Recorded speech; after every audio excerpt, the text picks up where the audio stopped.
তোমাদের কারো কারো অনেক রকমের অনেক কিছু ডাউট ছিল, যেটা অনেকেই আমাকে জিজ্ঞাসা করেছো যে দিদি, কেউ বন্ধু, কেউ শিল্পা, তুমি কেন ছেলেকে প্রাইভেট স্কুলে পড়াওনি, তুমি কেন প্রাইমারিতে ভর্তি করেছো। দেখো, আমার প্রাইভেট স্কুলে আমি পড়াতে পারতাম। প্রাইভেট স্কুলে কেন পড়ানি বলো তো, ইংলিশ মিডিয়ামে? কারণ ছেলে যখন বড় হবে, মা বাবার আশা কি থাকে, ছেলে বড় হয়ে মানুষ হবে, চাকরি করবে, ঠিক আছে? তো আমরা চাকরি কি খুঁজি? প্রাইভেট চাকরি কিন্তু আমরা বেশি খুঁজি না, আমরা কি খুঁজি? সরকারের পেছনে দৌড়ে বেড়াই। যদি চাকরি আমরা সরকারের করব, তাহলে স্কুলে কেন আমরা সরকারি স্কুলে পড়াবো না? সেটা কেন প্রাইভেট স্কুলে পড়াবো?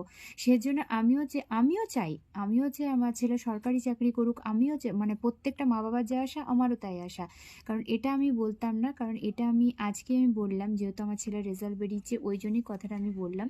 প্রাইমারি স্কুল বলেই কিন্তু খারাপ সেটা নয়, কিন্তু প্রাইমারি স্কুলে সত্যি বলছি, আমাদের যে স্কুলগুলো এত সুন্দর পড়াশোনা হয়, বিশেষ করে মাস্টারগুলোর জন্য, যে ধারণার বাইরে। সেটা আমরা যদি মেনটেন করতে পারি, আমরা গার্জেনদের ওপরে পুরোটা নির্ভর। যদি গার্জেনরা ঠিক হয়, তাহলে স্কুলটাও ঠিক থাকবে। আর আমি যদি ঘরে পড়াই ছেলেকে, না তাতে প্রাইমারি হোক বা প্রাইভেট স্কুলেই হোক, ছেলে মেয়ে এমনিতেই মানুষ হবে। স্কুলের ওপর নির্ভর করে না, নির্ভর করে কি বাড়ির গার্জেনদের উপরে। ছেলে মেয়েকে যেমনভাবে মানুষ করবে তেমনভাবে। সেজন্য ছেলে সরকারি চাকরি করবে, তাই সরকারি স্কুলে পড়ালাম, প্রাইভেট স্কুলে নয়।